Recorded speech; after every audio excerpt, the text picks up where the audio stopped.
My name is Ken Ethier. I live in Auburn, Massachusetts. Here tonight with the probably the more active members of the Straw Hollow Tractor and Engine Club. I've been with the club for about 15 years. I have a small collection of antique tractors. I have a lot of agricultural tools.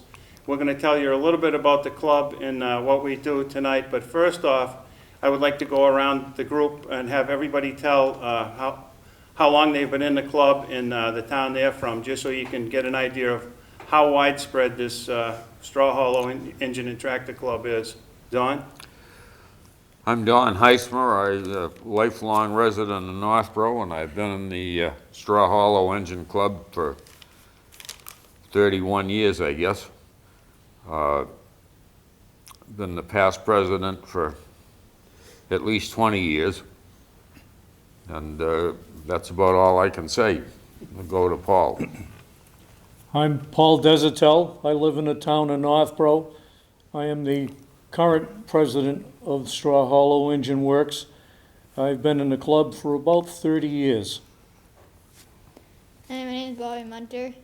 I live in Berlin, and I've been in the club for 2 years. My name is Dan Moore, and I'm from Boylston. I joined Straw Hollow in 1980, and I'm the present treasurer and secretary. Hi, I'm Derek Desitels. I am from Boylston, and I've been in the club for about 3 years. I'm Dana Hill. I'm from Leominster, Mass. And I've been in the club since 1980. Yours. My name is Roger Wenzel. I'm from Boylston, and I was one of the co-originators of the club. I've been in since it was originated, 34 years ago, I believe. Dave Hamilton from Boylston, Mass. I'm also one of the co-founders of the Straw Hollow Engine Works. Been in the club since 1980. This is our 34th year. My name is Jake Como. I'm from Boylston. I've been in the club since 2008. My name is Paul DeRosier. I've been in Straw Hollow. I'm from Northborough. I've been in the club since around 1980-81. I would next ask the president to just give a brief, just a little information about the club.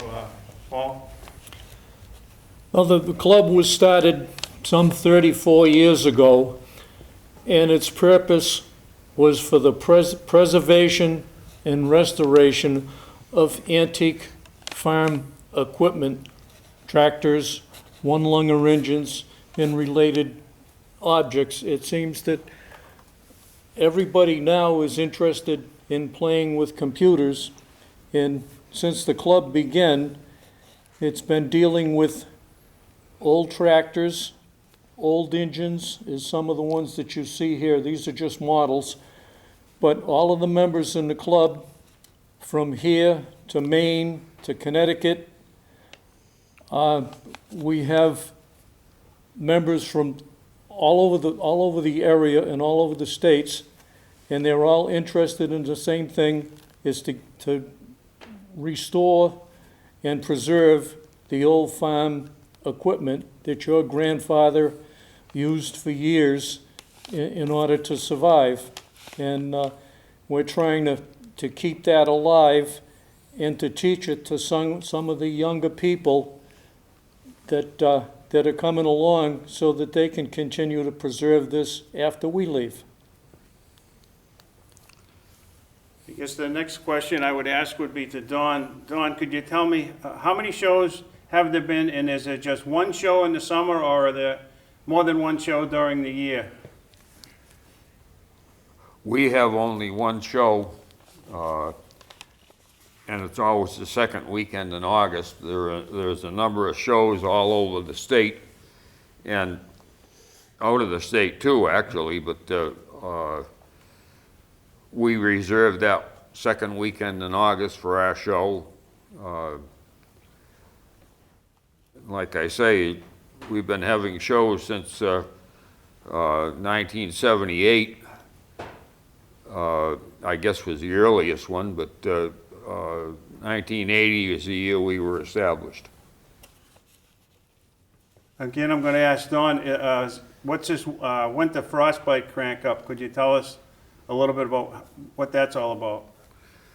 Well, usually the second weekend in December, which is just after hunting season, we get together and have a get-together with usually something to eat too, but the get-together lets people bring out their engines and new acquisitions and put on a little show. Lately, the last several years, we've been at WCD Garage in Northborough, which is nice because it's warm. Other years, we were on Rogers' front lawn, which could get pretty cold, but I think it was only one year we got snowed out down at Rogers.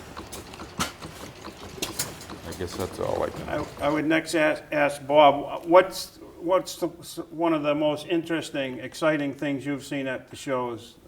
Could you just give us an idea of?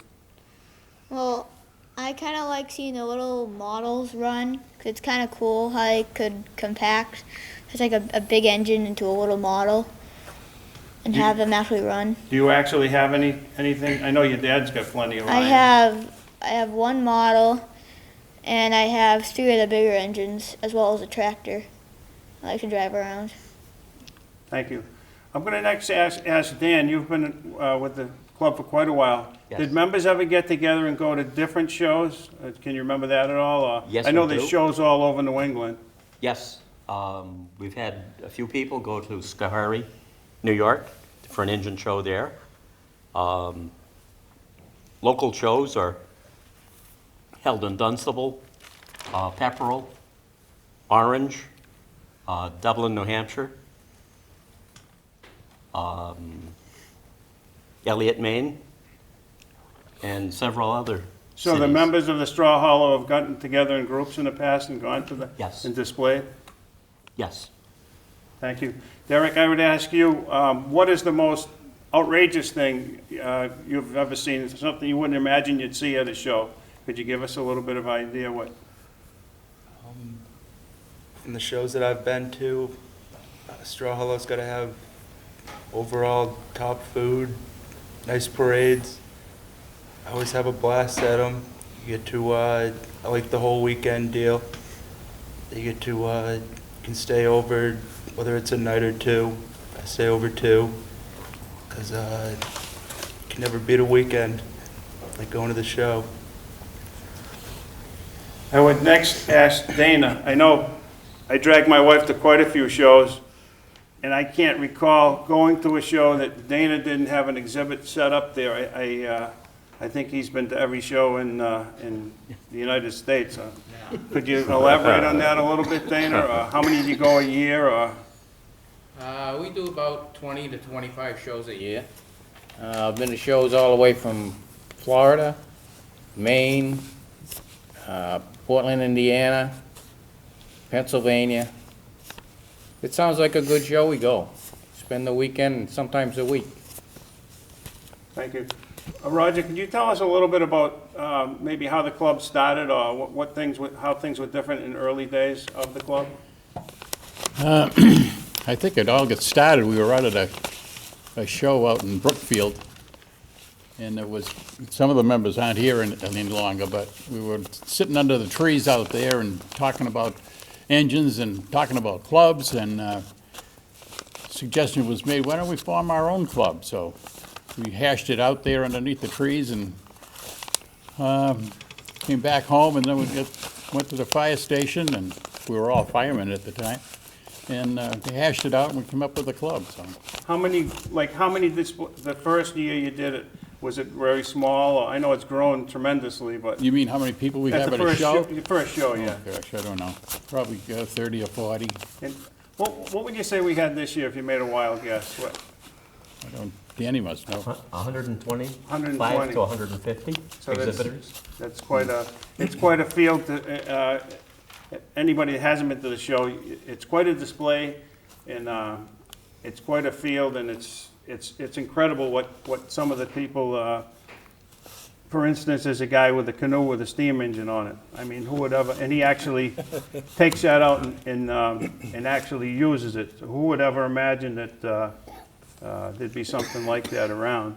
But the next question I think I would ask to Dave, maybe you could tell us a little bit about the locations, where the first locations were. How'd you get permission? How'd you publicize it? How did it get started? Well, we really started asking Digital Equipment that owned the land down on Route 70 and 140 in Boylston. That was their sales training organization. And they would let us use the field for the weekend. And we also were able to get a lot of publicity by making copies and sharing resources of digital. So they helped support us quite a bit in the early years. I do want to say, when we did start, up in Brookfield, we used to go, it was the Indian Hill Farm that was owned by Milt Richardson. And as I say, we started with half a dozen or so of us. Skippy Rezacu, that we all know, who was a longtime member of the club, Barney Goulet, Kenny Walker from Berlin.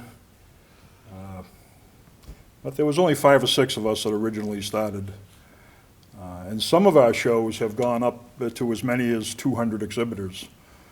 So it's just a good time, and it means an awful lot to me because my son has engines and my grandson has engines. So it's the 3rd generation in our family that we share the knowledge with and have a lot of fun.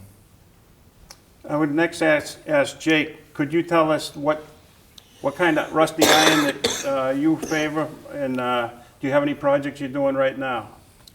Well, I deal in a lot of small garden tractors and small engines, in specific Gravely tractors, the old walk-behinds from the 40s, 50s, and 60s. And I'm currently working on a project making a 4-wheel drive Gravely, because these were only walk-behind tractors. They had handlebars that came up with an attachment on the front, and I'm taking 2 transmissions to put them together, making a 4-wheel drive model. Thank you. Paul, could you tell us what your passion is? And even if it's not tractors, even if the cars were entered in there, I think everybody would be interested. Well, originally I was a tractor guy. I looked at the engines, they looked awful heavy, I didn't feel like carrying them. I got an old tractor and got it running and was able to drive around, and one tractor led to another, to another, to another, and pretty soon there were 9 Massey Harrises sitting in the barn. I've since sold those, and I'm right now in the process of looking for another project. Haven't found it yet. For those of you in the audience that are wondering, we keep saying engine, engine, engine, what are they talking about? Before the farms had electricity, a lot of farms probably in this area didn't have electricity until maybe 1930. It was in the cities, but they maybe hadn't run the lines out to the rural areas yet. And you bought these, well, maybe even steam engines in earlier time, but they had what they call a hit-or-miss engine. There's one on the floor here. And you could fill that up with water and gas and start it up, and whether you were, whatever you were doing, pumping water or whatever, you had a leather belt that would run off that, and you could start that and just go do what you wanted to do, and when it ran out of gas, hopefully the chores were done, or you might have to go back and put gas in it again. But several of the members have those, several of the members have tractors, antique tractors. With that, I would ask Paul if he could probably tell us a little bit about what he sees for this year's show, and how much does it cost to go to the show, where's it located, and just a general. Well, maybe just to back the bus up a little bit, probably some people are wondering where the term Straw Hollow came from in Straw Hollow Engine Works. There is a section of Boylston, Mass. that is called Straw Hollow. And it got its name because at one point in time, they used to grow straw to make brooms. And when they started the Straw Hollow Engine Club, I guess in the interest of finding a name for the club, that kind of hit them, and they chose that as a name for the club. And at this point in time, we run our show in Boylston, and we are one of the few shows. It doesn't cost you anything to come into the show. It does not cost you anything to park. If you join the club, there is a small fee of $5 to join the club for the year and become a member. And theoretically, in order to exhibit, you're supposed to be a member because that would cover you underneath club insurance, you know, in case anybody got their fingers whacked or something like that. And in years past, a lot of the people that we talked to were kind of amazed that there wasn't a fee to come in. I can remember 2 or 3 years ago, a vendor came in, and there's always one of the club members there to help people when they come in, answer their questions, figure out what they have and what they're going to do. So he asked me, he says, well, I'm a vendor. He says, I'm selling tools and that type of thing. He says, what does it cost to come in and set up my wares? I told him it doesn't cost you anything. And he gave me an awful funny look. It kind of asked again. I says, no. I says, there's no charge. You can come in and set up your wares. Well, it was to the point where he was actually skeptical. He says, there's got to be a loophole here. There's got to be something going on. I says, no, there isn't. I says, you just set up and sell your wares. I says, everybody is here just to have a good time, to have fun, to enjoy it. You sell your wares. I says, we do have an auction that we have sold tickets for. If you feel like donating, you know, 1 or 2 of your tools or something for our auction, that's fine. Other than that, there is no charge. And we work that same situation to this day. Some shows and some clubs you go to, the minute you walk on the property, they hand you a list of 26 do's and don'ts. You can't do this, you can't do that, you can't do the other thing. And it becomes kind of a drag. And we've always maintained the fact the show is here, it's for fun. It's to show your engines, show your wares, and have a good time. So we don't hit everybody with a list of rules. We just kind of keep an eye on people. And everybody behaves, there's no problem. If anybody gets out of hand, one of the club members will talk to them and get it squared away. And it's worked out very good. We've got people that come from Maine and all over just to come to the show because they just come in there, they meet their friends, they relax, and they just have a great time. Okay, the next question I think I would ask to Dawn. I know you travel around, I know you collect Model Ts, and I know you go to different parts of the country and different shows. Have you ever been in a faraway place and had your Straw Hollow shirt on and had somebody come over and recognize it and you were more or less surprised how far away that the club reached? Well, surprisingly enough, I was at the air show in Oshkosh, Wisconsin one year. And I happened to have my Straw Hollow t-shirt on, and somebody remarked on it and said they had been to the show. Now, at this stage of the game, I don't remember where they were from or what their name was or anything else, but I was quite amazed to think that I'd meet them out in Wisconsin. I would ask Dan, how many members do we have now?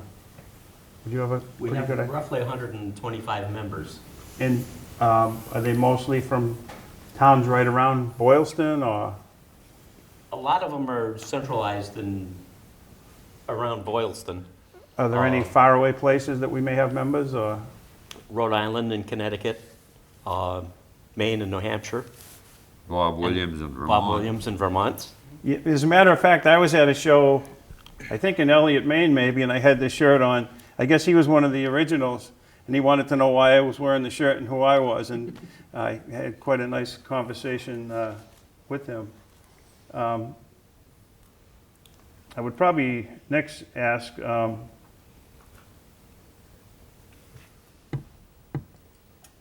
have we ever had anything enormous in size? Like, I know I went up to the Central Mass Gas and Steam. Did I say that right, Dana? Yeah. And they actually have an exhibit on a tractor trailer. There's a steam engine so big that it's on a 40-foot trailer. And have we ever had anything enormous in size like that at any of our shows? I've never seen anything quite that big. Keating's Rock Crusher. That was probably one of the largest exhibits we had. Concrete company, and they brought a original rock crusher that was Really? huge. We used to have a gentleman up in Lunenburg, Mr. Chapdelaine, that had a GMC dealership, and he decided to collect wood engines.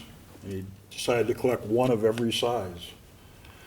And he would come to shows and bring 4 or 5 of his workers from the dealership, and he'd bring 7 or 8 trucks just loaded full of engines, every size from 2 horsepower up to 20 horsepower.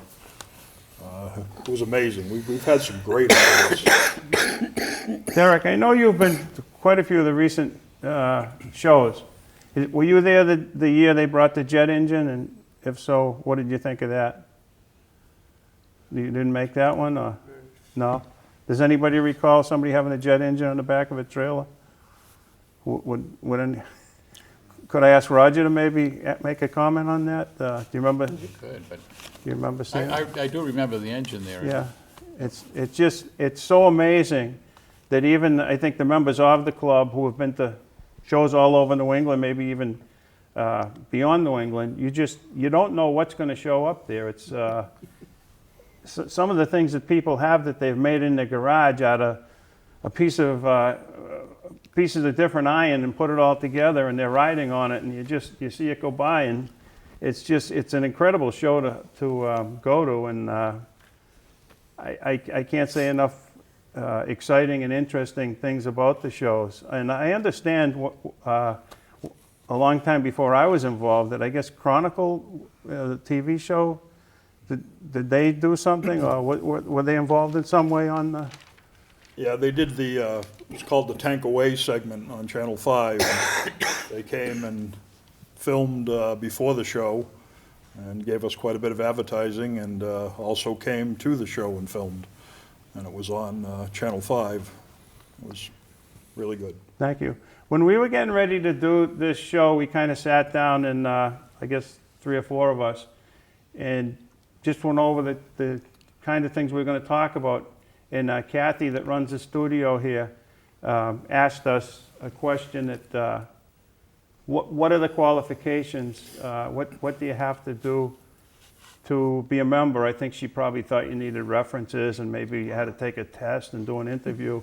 Could I ask Paul maybe to give a little bit of an idea of what it actually takes to become a member of the Straw Hollow? Basically, it just takes a love of the old engines or tractors, and the willingness to, and $5, yes, willingness to show up at a show or show up at a meeting and help out.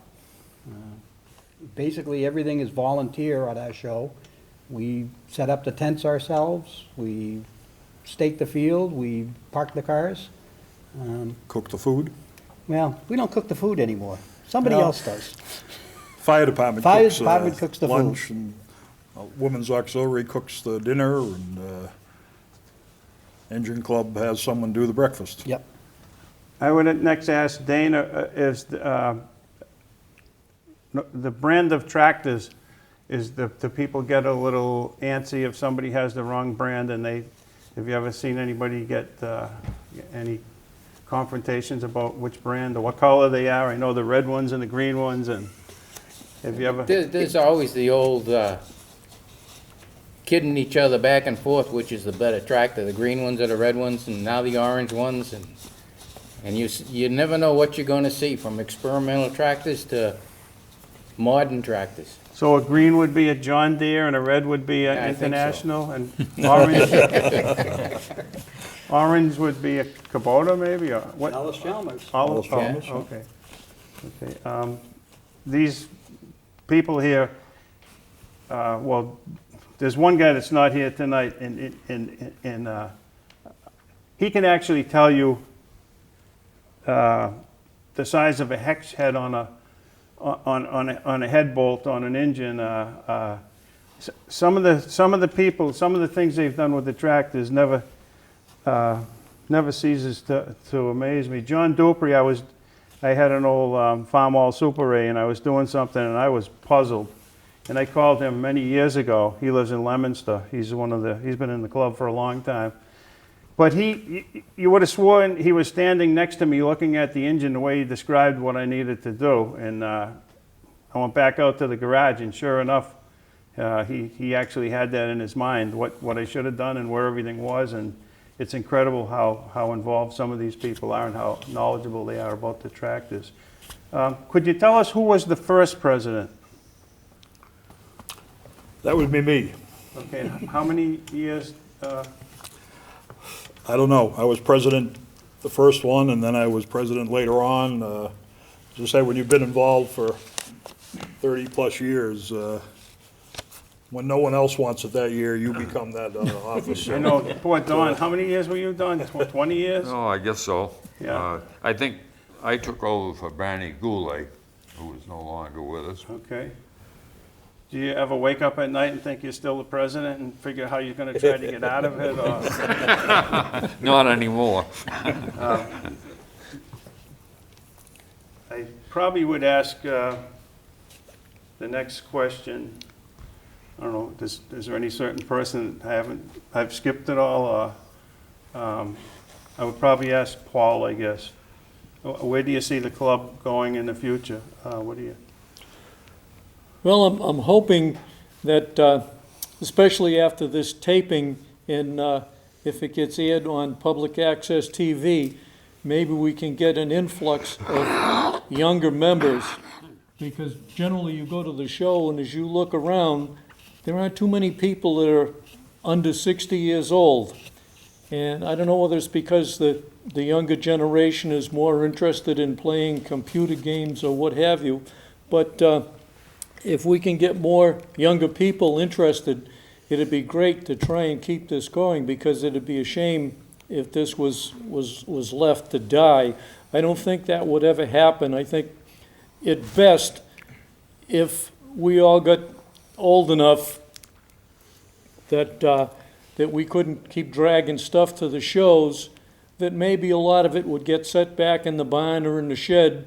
In another 20 years from now, some young fellow, maybe like Bobby, would go out and say, geez, I think I'll go out in the shed and see what Grandpa left out there, and go out there and start tinkering around, and then get some of his friends to say, hey, what are you doing out there? And come over, and maybe the whole thing will flourish over again.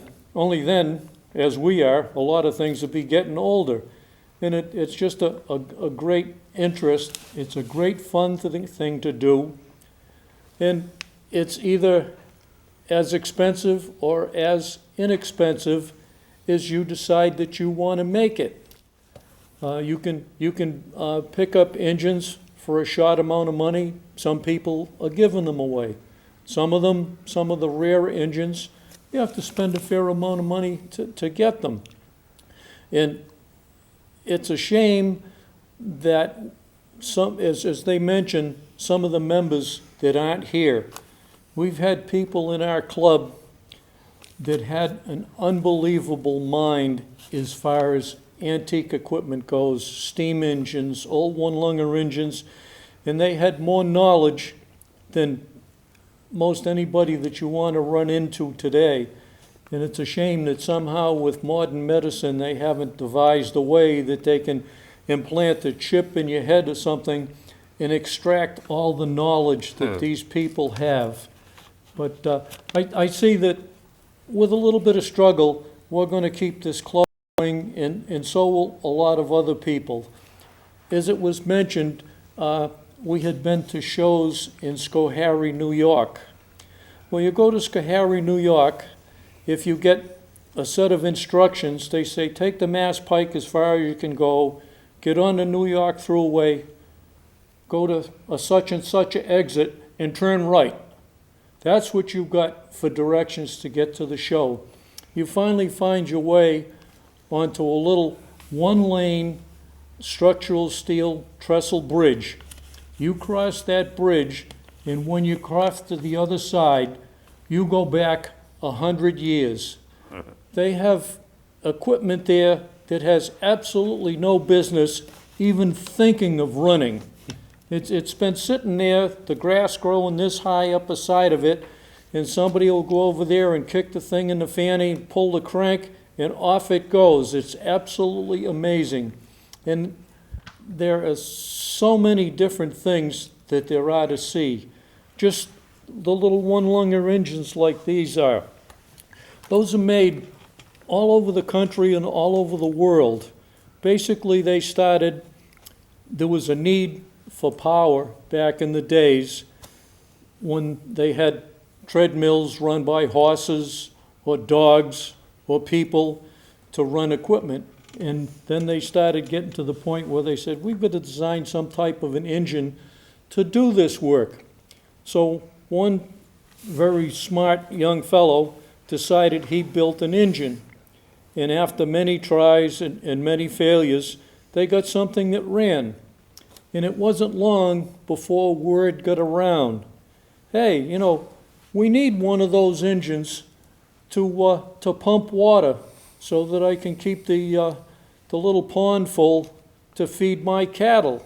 Well, as it worked out, blacksmiths all around the country decided, well, they built some of these in Massachusetts. We're up here in New York State. Well, maybe we better get something going. So another blacksmith might get a picture or see that engine and design one of his own.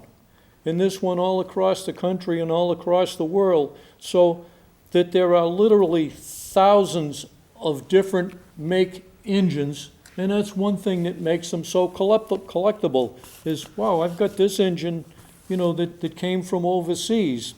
Or there were some of the engines that were made in Greendale, Massachusetts, naturally called the Greendale engine. And they were made all over. Any place that the need was there, some local blacksmith shop would turn around and design and refine an engine that was there, or get their own design, and they would continue to improve them. A lot of the little engines that you see here are models of full-size engines that somebody with a lot more ability and a lot more craftsmanship than I have were able to take blueprints and plans from these full-size engines that probably weighed thousands of pounds and scaled them down and built little engines as you see here, just for fun and games, which is kind of neat because they pick up their stuff and bring it in the house and put it on the living room table or on the coffee table, where if you have the full-size equipment, you're going to have a garage or a barn or something to keep this in. Dan, could you tell us a little bit about this year's show? When is it going to be? How much does it cost? Where is it? This year's show is going to be held August 8th and 9th, 9th and 10th at the Pine Ridge Fruit Farm on Cross Street in Boylston. Free admission. And what are the hours? Exhibitors can set up after noon on Friday, and we usually tear down sometime Sunday afternoon, whenever the crowd goes home. And if somebody was to go there, would you be able to find food there? Would you have to leave? How would that work? We're planning on the fire department selling hot dogs and hamburgers and soda during the day. Possibly the Historical Society will be running a coffee table and have donuts also. Sunday morning, we have someone prepare breakfast. It varies depending on Excellent. who provides it. I would next ask, Bob, I think you're the youngest member we have, Bob. What do you see, where do you see the club going? And are you going to stay with us, or you'll be the president in another few years? Or what, do you have any thoughts as far as that goes? Well, I haven't thought that far, but I would vote for you, I'll tell you right now. You got my vote. My vote too. I mean, I plan to stay with the club as long as I can and keep building my collection of engines and tractors. And I'm sure your dad teaches you an awful lot too. Yeah. Your dad's a past president also. And he was too shy to come up here tonight. But he certainly does a lot to help the club out. So, do you mind if I ask your age? I won't embarrass you, I hope. Well, I'm 12. You're 12, I'm in 6th grade. okay? And Bob being the youngest at 12 and in the 6th grade, we also have Cliffy Granger. And he always gets mad when I add to it a little bit, but in another 3 months, he'll be 99. And a lot of times he goes up and cuts firewood during the day. And when I ask him to go out at night, he's tired and doesn't want to walk with his cane. But Cliffy still drives his car, takes care of his house. He owns a Model A, what they call a doodle bug. What is a doodle bug? It's the front of a Model A Ford. I don't know if it's a car or a truck, I'm not really sure. And it's been shortened up. The rear end's out of a Model T Ford. It kind of looks like, if you remember the Beverly Hillbillies, a shorter version of what they had for a vehicle. And he uses that to drag logs out of the woods and do odd jobs to take the firewood out and like that. And I think he told me he bought that in 1949. So we've got quite a difference in age group. We also have monthly meetings at the Fire Barn in Boylston, and sometimes we have entertainment. We've had the Blackstone Parks Rangers come out, and they've done topics like Valerie Paul, the Ranger Valerie Paul came and showed us how to tap a tree and how to produce maple syrup. We've had a lot of different speakers, a lot of different programs, and it's just kind of a fun night out. We do it, was it 10 months out of the year that we have a monthly meeting? Yes. And it's just a group of guys that tell each other lies and insult each other, and I don't know, you come home, you feel a little bit better, I guess, sometimes. But it's a very nice group, and it's a group that I'm glad I got involved with. There's a lot of knowledge if you're looking for parts for a tractor, where to get them, or an engine, who's got one for sale, who knows how to fix it. There's an awful lot of knowledge there. And I think we're very lucky to have these younger people coming along that have the same interest. Because a lot of the older ones, to swing a sledgehammer or to put the tent up, well, we need younger blood to do the things. But does anybody else have any other things that I've forgotten, or any, yes, Paul? Yeah, I'd just like to say that we are sponsored by the Boylston Fire Department. As Roger said, when they first started, just about all the members were members of the Boylston Fire Department, and they are the sponsors for Straw Hollow. And one additional thing is, at our annual show, we have on Saturday night, we have a spaghetti and meatball supper, followed by a top-notch country band that plays for 3 or 4 hours. Some people dance, just enjoy the music, and it's just a great time. Every now and then we get somebody that's a little different. Like last year, one gentleman brought his pet rooster to the show.